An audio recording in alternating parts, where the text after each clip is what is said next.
Баршаңызға сәлем, менің каналыма қош келдіңіздер.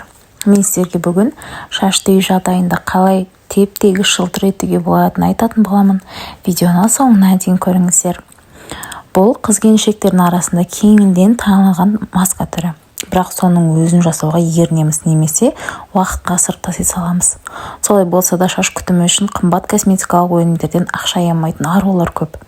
Ал әр үйден табылатын холодильникте толып тұрған қарапайым жұмыртқаның бір данасын тым болмаса аптасына кем дегенде бір рет шашыңыздың саулығы үшін құрбан ету керек. Ең бірінші пайдалы кеңестер: шашты жуудың алдында зәйтүн, кокос, ошаған майын ұштарына, бас терісіне жағып 1 сағаттай жүру керек. Бұл процедура шаштың ұштануын азайтады және өсуіне көмектеседі. Екінші кеңес: шаш кептіргіш құралды асығыс кезде ғана пайдаланыңыз. Мейлінше табиғи жолмен кептірген жөн. Үшінші кеңес: шашқа кондиционер жаққан кезде тістерінің арасы ағаш тарақтармен тарап алу керек. Шатасқан шашты жұлмаламай, асықпай ұшынан бастап тараңыз. Төртінші кеңес: ылғал шашты сүлгімен ұзақ орап жүруге болмайды. Себебі шаш жіптен де жіңішке, нәзік, сынғыш, ал сулы шаш жіп тіпті нәзік болып келеді. Бесінші: шашыңызды тым қатты қысып жинамаңыз. Қатты тартып жинағаннан бас терісі ауырып бастайды. Шаш түбінен өсетіндіктен ол жерде қан айналым әлсіз болады. Ал қан айналым дұрыс болмағандықтан шаштың өсуі баяулайды. Алтыншы кеңес: шашқа пайдалы азықтарды көп тұтыныңыз. Олардың қатарына сәбіз, жұмыртқа, балық, тағы басқа да кіреді. Енді жұмыртқадан қандай маскалар жасауға болатынын жайлы айтайық. Маскаға арналған жұмыртқа есірмеген, әлі ірі бөлме температурасымен бірдей болу керек.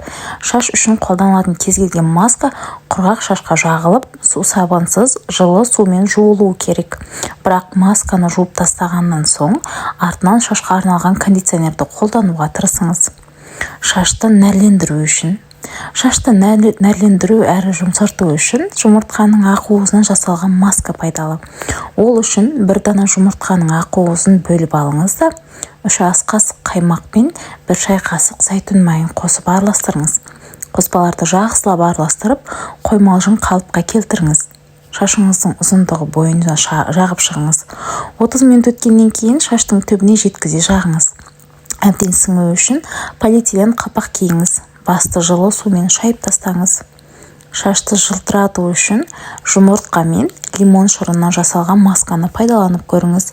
Ыдысқа шашыңыздың көлеміне жететіндей етіп жұмыртқа жарып, 2-3 қасық лимон шырынын қосыңыз. Әбден араластырып, шаштың ұзындығына және түбіне жағып шығыңыз. Целлофан қалта киіп, 20-30 минутқа қалдырыңыз. Жылы сумен немесе кондиционермен шаюға болады. Достар, осымен видеоның соңына да келіп жеттік. Видео сіздерге ұнады деген ойдамын. Каналға тіркеліп, лайк басуды ұмытпаңыздар.